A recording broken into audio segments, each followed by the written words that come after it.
Et bah ça y est, on est parti en direction de Saint-Pétersbourg. On est sur la plateforme ici. Là, on a les Sapsan.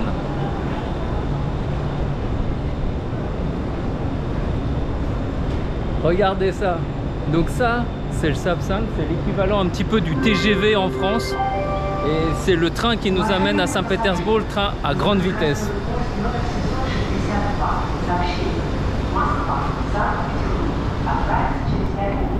Allez, on va aller un petit peu découvrir à quoi ça ressemble à l'intérieur du Sapsan. Et on va aller tous se retrouver tout de suite à Saint-Pétersbourg.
Et ben ça y est, on est à Saint-Pétersbourg.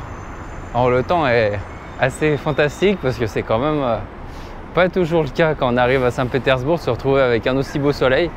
Je viens de quitter l'hôtel, donc là on est vraiment sur un nouveau complexe qui a été mis en place. Je pense que ce soir on fera un petit room tour lorsqu'il fera un petit peu plus sombre. Mais c'est vraiment un superbe hôtel, un super complexe. On est loin du centre ici, enfin loin du centre, on est à 15 minutes du centre.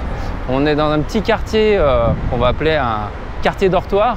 Et donc il n'y a pas beaucoup de choses qu'on peut voir. Donc là on a un espèce de grand centre commercial. On a une très très grande avenue qui va nous amener jusqu'au centre de Saint-Pétersbourg. Et voilà le grand complexe hôtelier qui vient de se construire. Avec bien sûr la possibilité d'y investir. Voilà. Et là un petit peu plus loin on a un hôtel Mercure qui est en cours de construction. Et donc là on est sur un ancien quartier dortoir un petit peu d'époque soviétique. On peut retrouver un petit peu sur les bâtiments que l'on va voir en face. Voilà. Mais voilà un petit peu ce qui a été construit ici pour côté un petit peu plus touristique de Saint-Pétersbourg. Donc c'est très très récent. Voilà, il y a encore des constructions qui se poursuivent là-bas. Donc je ne sais pas qu'est-ce qu'on va trouver dans ce quartier, mais on va aller faire un petit tour. Donc je vais prendre un autobus et puis je pense qu'on va aller dans cette direction et on va voir. Je pense qu'on peut peut-être trouver des trucs intéressants. Alors je ne sais pas quel autobus passe ici, je crois que j'ai vu des autobus 54, là je viens de voir 74, je vais regarder un petit peu où c'est que ça nous mène.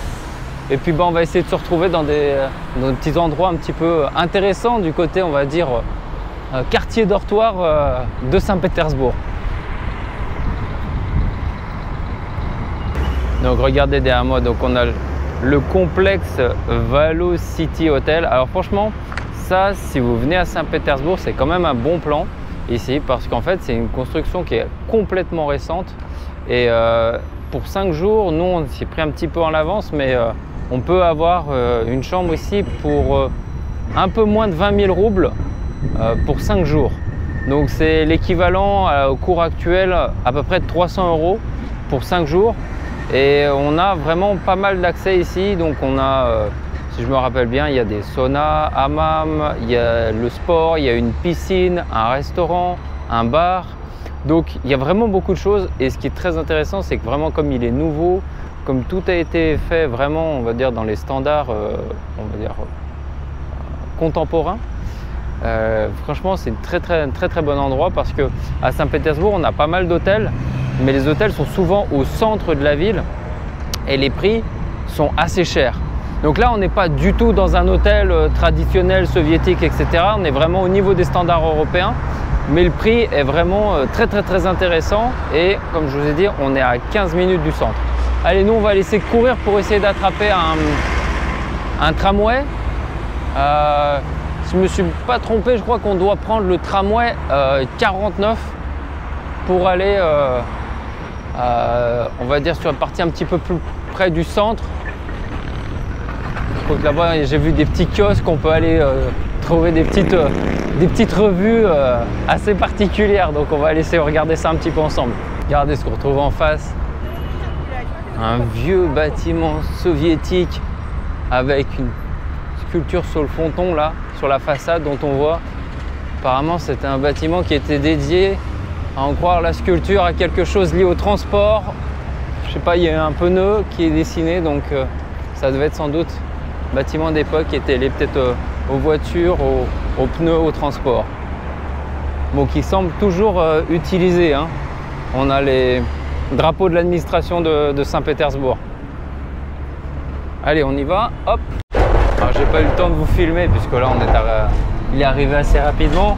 On a pu rentrer dans un petit tramway d'époque un peu soviétique. Donc là on va aller en direction un petit peu plus du centre du quartier, là où on se trouve, pour trouver un petit kiosque, un magazine, voir un petit peu qu'est-ce qu'ils vendent ici, parce que la presse parfois est assez intéressante dans certaines régions en Russie. Il date un peu d'une certaine époque et c'est assez intéressant à voir.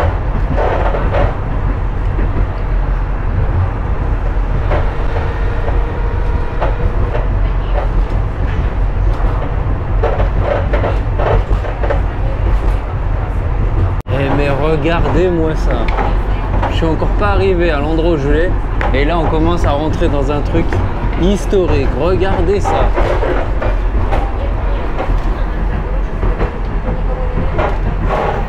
Des bâtiments immenses. Alors je crois, si je ne me suis pas trompé, ici dans le coin, c'est Kupchino, le quartier. Et je crois que ça, c'est des endroits qui datent typiquement de l'Union soviétique. Donc on va essayer d'y aller faire un petit tour et puis découvrir qu'est-ce que c'est. Si je ne me trompe pas, c'est Kupchinsky Varota, ici normalement. Donc des bâtiments qui ont été créés pendant l'Union soviétique, donc on va aller faire un petit tour pour découvrir à quoi ça ressemble en fait.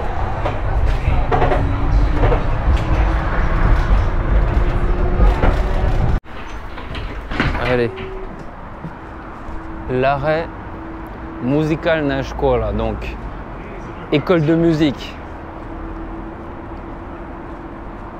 On va essayer de trouver un petit peu quelque chose par là dans le coin. Un petit kiosque à journaux.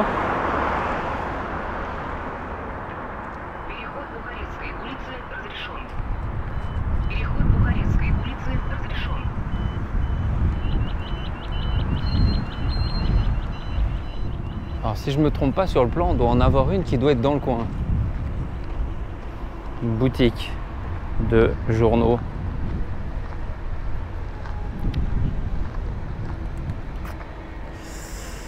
Alors, Rospechat.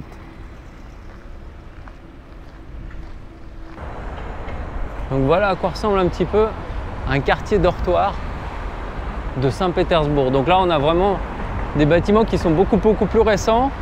Et juste à côté, ben voilà, on a une petite Khrushchevka à l'époque. Donc on voit bien, hein, maison en panneau en fait.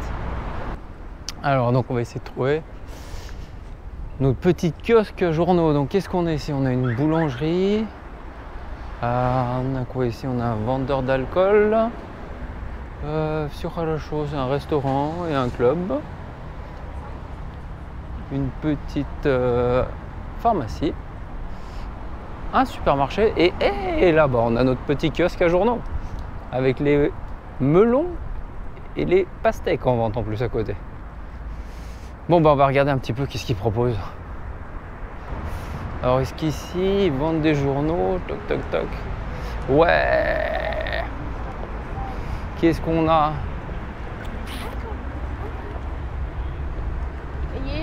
Здравствуйте. Кроссворды для детей. Для взрослых.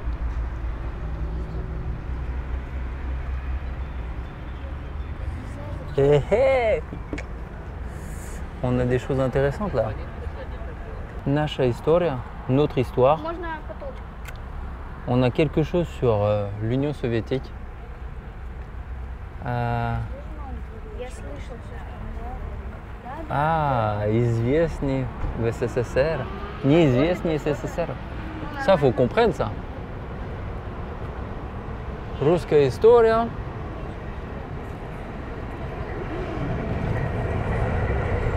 Qu'est-ce qu'on a ici? Историческая правда. Secret archive. Donc, les vérités de l'histoire, les secrets et les archives. Chez Agatka Mir, tous les mystères du monde. Mais moi je pense qu'on va aller prendre un truc comme ça là. Неизвестный СССР. Donc là ici ça veut dire les choses inconnues de l'Union soviétique. L'Union soviétique ici aussi. Donc on va aller récupérer ça.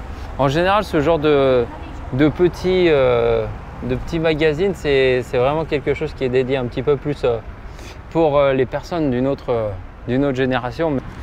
Bon bah ça y est.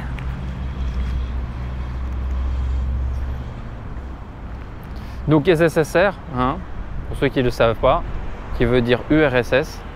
Hein, et donc неизвестный SSSR.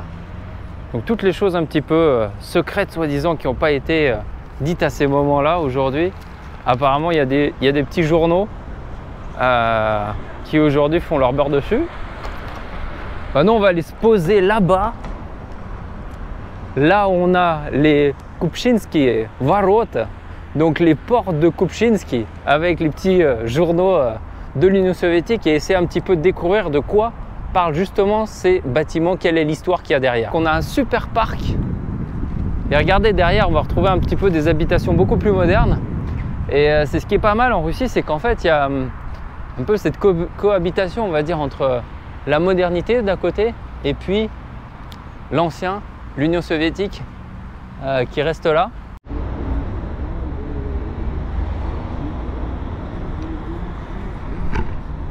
On va faire vite un petit tour dans le centre commercial qui s'appelle Mirage. Alors il y en a plein aussi des centres commerciaux Mirage. Je vais juste prendre un petit truc à boire parce qu'il fait quand même vachement chaud. Puis comme on doit aller marcher entre ces grands bâtiments, je crois que la longueur elle est énorme. Donc intérêt de boire un petit coup.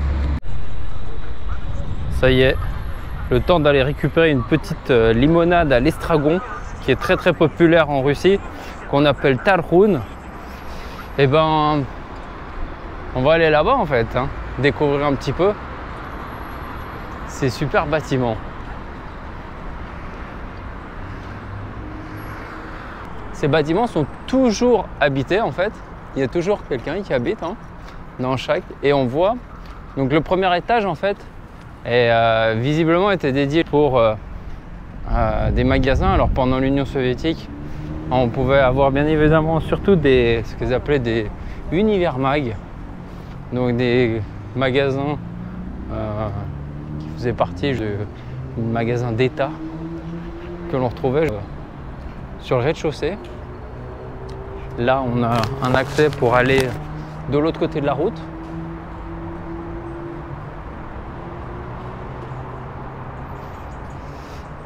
Et donc ce que j'ai regardé un petit peu sur internet, donc faut savoir que ces bâtiments, la longueur totale c'est 600 mètres. Chaque bâtiment ici, de part et d'autre en fait, qu'on voit aussi bien de l'autre côté de la route qu'ici, ces deux bâtiments font 600 mètres de long. Alors dans la totalité, on n'est pas arrivé à faire 1000 habitants pour vivre ici.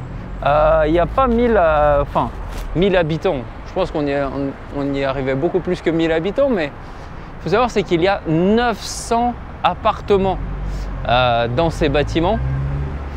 Et c'est des bâtiments qui ont été créés apparemment au niveau du projet. Ça a été réalisé au début des années 70, le projet. Donc si j'arrive à trouver un petit peu des informations sur internet sur le plan, à quoi ça devait ressembler cette époque. J'essaierai de les mettre.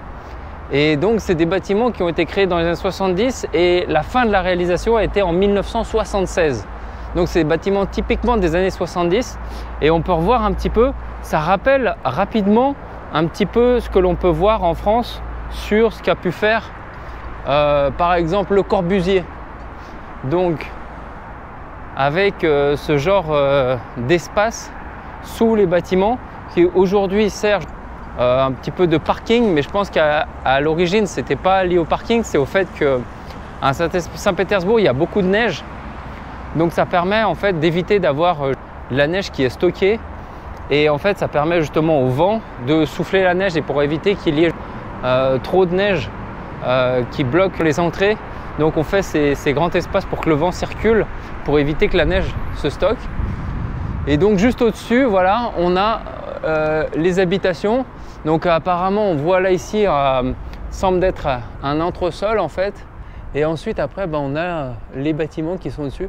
Et ce qui est très intéressant, c'est que les premiers étages sont visiblement dépourvus de balcons. Et en fait les balcons sont surtout sur la partie supérieure. Donc je pense que c'était pas dédié à n'importe qui non plus d'habiter dans ces bâtiments. Et c'est vraiment, on est vraiment en quelque sorte dans l'utopisme en fait de l'Union soviétique en fait, l'utopisme de l'URSS. Donc de créer des grandes structures immenses pour faire habiter énormément de personnes au même endroit. Alors si ça a été fait dans les années 70, il faut bien se dire que dans les années 70, dans les années 60, les années 70 en Russie, en Union soviétique, il y a eu pas mal de problèmes au niveau du logement. Et il faut se dire, c'est que on connaît très bien en Russie ce qu'on appelle les Khrushchevka et les Brezhnevka, ces espèces de bâtiments en panel. Donc les panneaux, comme c'est un petit peu des Lego qu'on a montés, en fait c'était fait pour justement créer le plus rapidement d'habitations pour que les gens puissent avoir un toit sur lequel ils puissent se loger, puisque ça c'était un des principaux problèmes qu'il y avait pendant une certaine période de l'Union soviétique, c'était les habitations en fait. Il y avait des très gros problèmes de logement et donc c'était un des buts de l'Union soviétique, c'était aussi de démontrer que grâce au modèle communiste, on pouvait permettre à chaque personne d'avoir un toit et de ne pas se retrouver à la rue. Et aussi, ce qui est très important, un toit gratuit. Parce que la plupart du temps, tous les appartements qui étaient fournis à la population, y compris dans ces grands bâtiments, étaient des appartements gratuits. Alors après, ça dépendait de votre statut, ça dépendait de ce que vous aviez fait justement pour pouvoir bénéficier de certains appartements. Bien évidemment, quelqu'un qui avait une position assez importante dans le Parti communiste, qui avait une certaine position, pouvait bénéficier de faveurs. Quelqu'un qui avait fait l'armée, quelqu'un qui avait participé à des grands projets, etc., pouvait bénéficier d'appartements un peu plus intéressants que d'autres. Mais en fait, il faut se dire, c'est qu'il y avait quand même un certain niveau de vie, puisque si on regarde bien ici, voilà, sur la partie supérieure, on peut voir qu'on a des balcons, on a des parties un petit peu qui ressortent. Donc ça n'a pas été rajouté par la suite. C'est vraiment quelque chose qui existait à l'origine. Et de ce que j'ai lu dans les plans, il y avait même ici des duplex.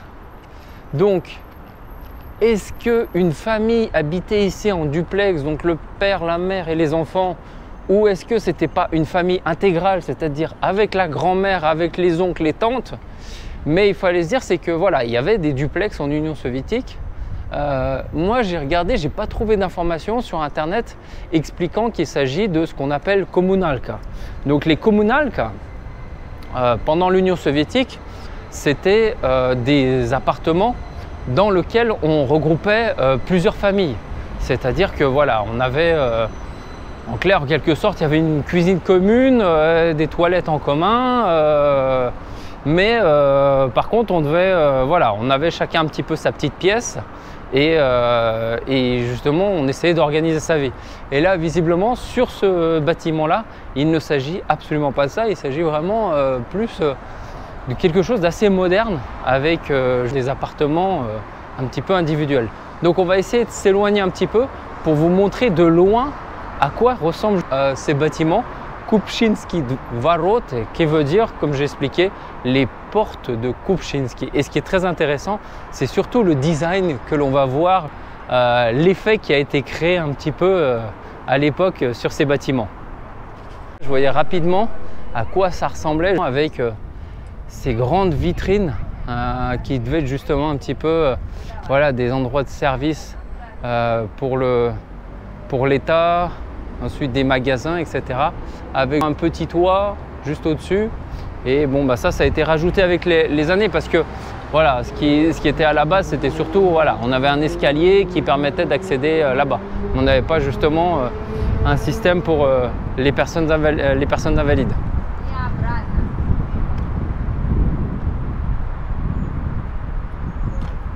Donc voilà un petit peu les structures qui avaient été conçues à l'époque pour permettre aux personnes de vivre dans des nouveaux quartiers qui devaient être sans doute à l'époque des endroits assez privilégiés quand même d'habiter ici en Union soviétique dans ces nouveaux bâtiments aux tailles gigantesques. Et ce qui est très intéressant, c'est quoi? On a ces espèces d'ouvertures dessus. Donc moi je vais essayer d'aller là-bas pour se retrouver un petit peu au centre de la rue, donc sur la partie où il y a le métro, pour vous donner un petit peu une vue globale de ces Kupczyński Warota, donc les fameuses portes de Kupczyński. Alors je sais pas comment ça va rendre à la caméra, mais c'est un truc incroyable. On voit vraiment là-bas justement un petit peu le style comme si c'est un petit escalier. De l'autre côté, on a aussi un escalier et on est vraiment sur un petit effet, comme un petit peu un effet 3D en fait qu'ils ont fait avec ce petit décalage. Et c'est pour ça, quand j'étais dans le métro tout à l'heure, enfin dans le métro, j'étais dans le tramway, j'ai fait « mais c'est quoi ça ?» Moi j'étais en train de me dire « bon, allez, on va aller faire un petit tour dans un quartier dortoir ». Je pensais qu'on allait voir des petits Stalinka, des petites Brejnevka, des petites maisons de l'Union soviétique à l'ancienne, quoi, mais vraiment sans chose particulière. Mais regardez un petit peu, j'étais pas prêt.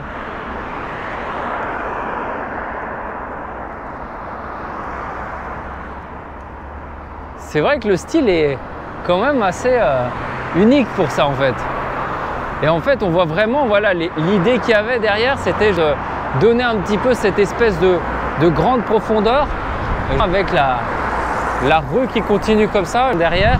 Et là, en allant direction de Saint-Pétersbourg avec ces deux grands immenses bâtiments. Alors, il faut se dire, c'est que j'ai trouvé des photos et j'essaierai de les afficher. Là, en fait, en haut, on voyait écrit « Da Zdrastie Léninisme » et ici « Nash Tsel Communisme ». Donc ça veut dire ici on avait, eh bien voilà le léninisme, ou alors eh bien enfin le léninisme, notre but le communisme. C'était écrit en gros sur le sommet, il y avait des écritures qui étaient inscrites sur le sommet de ces bâtiments et j'essaierai de vous montrer quelques petites photos à ce sujet. Donc c'est vraiment aujourd'hui, ce qu'elle ressemble, c'est plutôt la même chose que ce qui existait. Alors il y a certaines photos qui montrent un petit peu des années 80, donc avec la sensation que c'était un petit peu plus blanc, un petit peu plus clair en fait, ces deux bâtiments en fait. Et, mais sinon pour le reste, on est sensiblement sur ce qu'il y avait à l'origine en fait.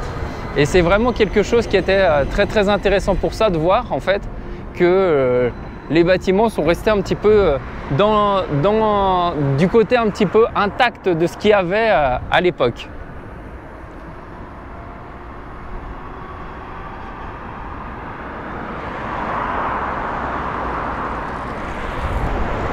Donc voilà, premier jour, première découverte un petit peu.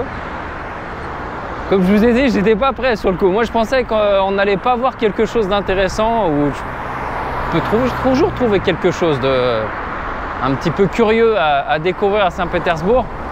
Mais là, même sur un petit quartier dortoir qui a été rénové pendant l'Union soviétique, qui a été amélioré pendant justement les années après 90 et aujourd'hui, on peut retrouver encore ces vestiges d'Union soviétique, d'anciens bâtiments avec des petits tramways qui passent derrière nous, qui rappellent un peu cette époque.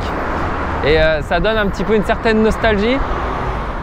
Mais il faut se dire, c'est que voilà, ce n'est pas toute la Russie, ce que vous voyez ici, mais c'est aussi une partie de la Russie. Voilà, c'est ce qui reste de cette époque. Visiblement, j'ai regardé sur internet, ça se vend encore. On peut acheter des appartements. Ça a l'air d'être plus ou moins bien entretenu sur les façades, du moins.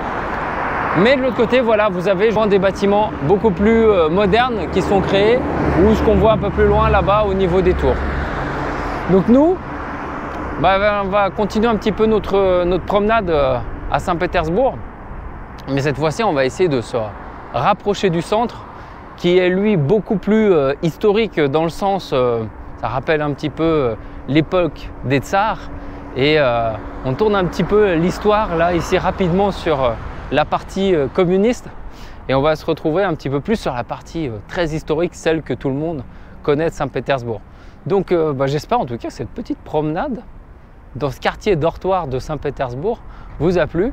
Et puis moi je vais aller retourner là-bas à mon hôtel, et puis en route déguster Tarhun et lire mes petits journaux soviétiques. Allez, cette fois je ne l'ai pas raté. J'ai pu vous filmer mon petit tramway pour aller retourner à l'hôtel. Donc là, empreinte carbone 0. Hein. Ça date de l'Union soviétique, c'est du solide, ça marche encore. Donc on peut monter dedans, ça fonctionne, ça fait du bruit mais ça marche.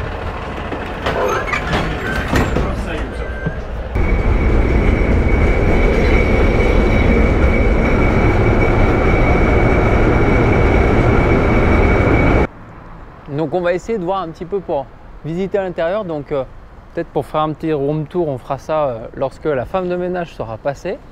Mais voilà, donc vous voyez un petit peu donc la nouvelle construction, le restaurant Palma, le centre de fitness et justement ce qu'on voit juste en bas, la piscine. Normalement aujourd'hui je pense qu'il n'y a pas beaucoup de monde, il n'y a personne. Voilà. Donc il est assez moderne. Donc ça s'appelle Valo. Donc voilà un petit peu l'hôtel. Donc on a la réception ici de l'hôtel. Donc avec le Valo qui est écrit partout. Donc on va avoir des canapés ici. Donc c'est le hall hein, tout simplement de l'hôtel. Avec un petit côté café. Donc là-bas c'est pour aller en direction du restaurant.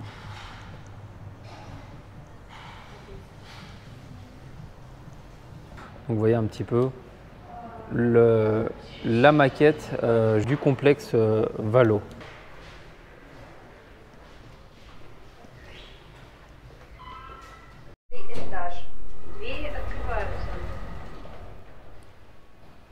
Donc voilà à quoi ressemble l'hôtel de l'intérieur.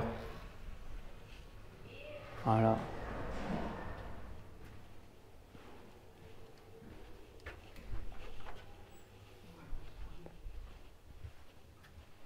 Pareil, donc quelque chose de très minimaliste. Donc on a la moquette au sol, les murs qui font un peu une apparence pierre, et puis les portes avec les entourages en bois. Voilà, et les numéros qui sont posés sous forme de rond à l'entrée. Voilà, donc un très bon hôtel, entièrement neuf et avec une très bonne isolation. Je suis dans le couloir, je sais qu'il y a du monde aujourd'hui dans l'hôtel parce qu'on a entendu pas mal de personnes arriver à l'entrée, mais c'est relativement calme. Alors voilà donc à quoi ressemble l'intérieur d'une des chambres de l'hôtel Valo City. Alors ici on a à l'entrée tout de suite donc les toilettes, voilà, petit miroir, le bain, voilà, donc tout ce qu'il y a de plus basique, une petite machine à laver en plus, des grands rangements, un petit micro-ondes, un frigo, des meubles, une télé, et puis voilà, un lit. Tout ce qu'il y a de plus basique, voilà, mais assez agréable, très minimaliste, très sympathique au niveau des couleurs. Voilà, donc on a un petit coin cuisine avec une petite plaque de cuisson et un évier, voilà. Puis un petit bar pour pouvoir voilà, se poser tranquillement.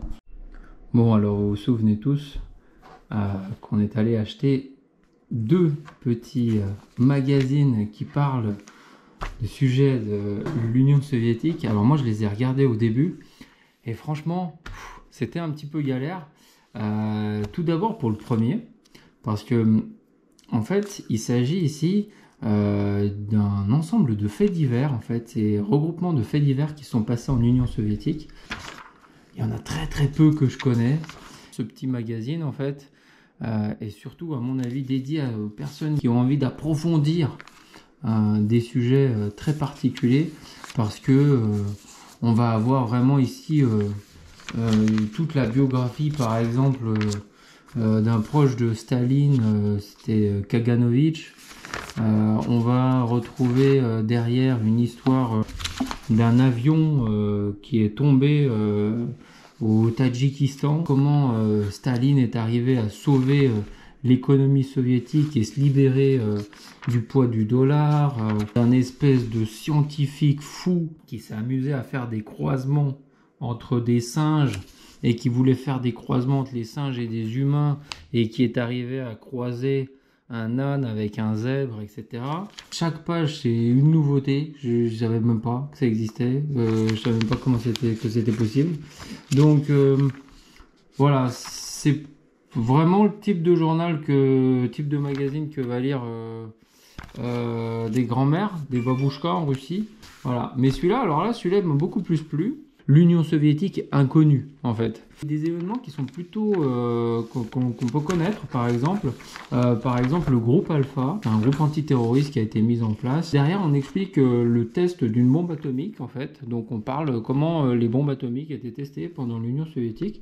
Donc, c'est assez intéressant. Donc, avec les polygones, où est-ce que c'était fait. Là, on parle d'une chose assez intéressante sur Armand Hammer, qui est un businessman originaire d'Odessa qui a fait fortune aux États-Unis et entre les États-Unis et l'Union soviétique en s'amusant à faire du troc apparemment de voitures, de médicaments, de bois, de fourrures, etc. Dont on n'arrive toujours pas à savoir est-ce que c'était un véritable businessman ou est-ce que c'était un agent double. On le voit ici avec Léonid Brejnev. Là, on parle de Staline qui s'intéressait à tout ce qui était le domaine de la voyance. Et là, franchement, ça c'est un truc assez intéressant, c'est sur les vaisseaux spatiaux, les UFO en anglais, en français les ovnis.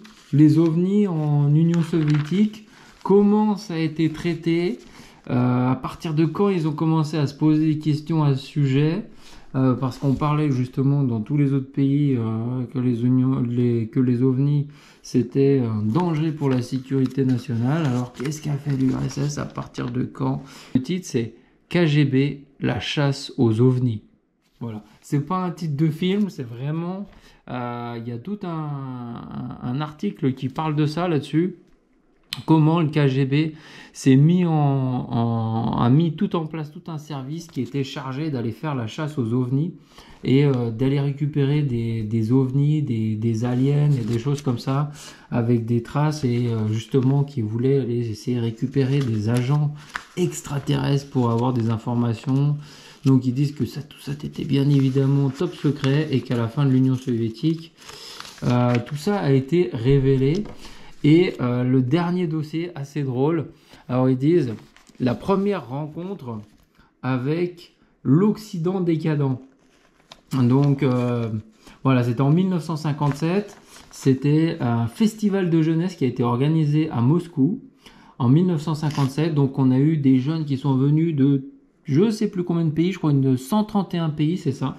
Et il y a eu au total 34 000 jeunes qui sont arrivés à Moscou pour justement faire un festival de jeunesse. Donc ils ont été regroupés dans un parc pour que tous les Russes et tous les habitants de l'Union soviétique puissent voir des étrangers, puisque à l'époque c'était fermé et qu'il y avait très peu de communication avec l'extérieur, surtout à la suite de la guerre et par manque de moyens. Mais ce qui s'est passé, c'est que apparemment ça s'est tourné un petit peu en orgie. Et puis là, il fallait absolument pas parler de xénophobie, parce que on a pas mal de photos justement, on voit ici avec des Africains à Védénra ou un Africain qui est juste à côté de la place rouge. Et il se trouve que à la fin de ce festival, apparemment, il y a eu beaucoup d'enfants qui sont nés, dont 531 enfants qui sont nés d'un nouveau groupe ethnique qui n'existait pas en Russie, en Union soviétique. Et il y avait des groupes de police qui sillonnaient les parcs pour s'assurer qu'il n'y ait pas des relations sexuelles. S'ils attrapaient une fille, ils lui coupaient les cheveux et donc elle était obligée de devenir chauve. Voilà. Et donc voilà un petit peu ce qui s'est passé. Et puis en même temps, l'apparition de plusieurs MST qui étaient inconnus en Union soviétique. Voilà.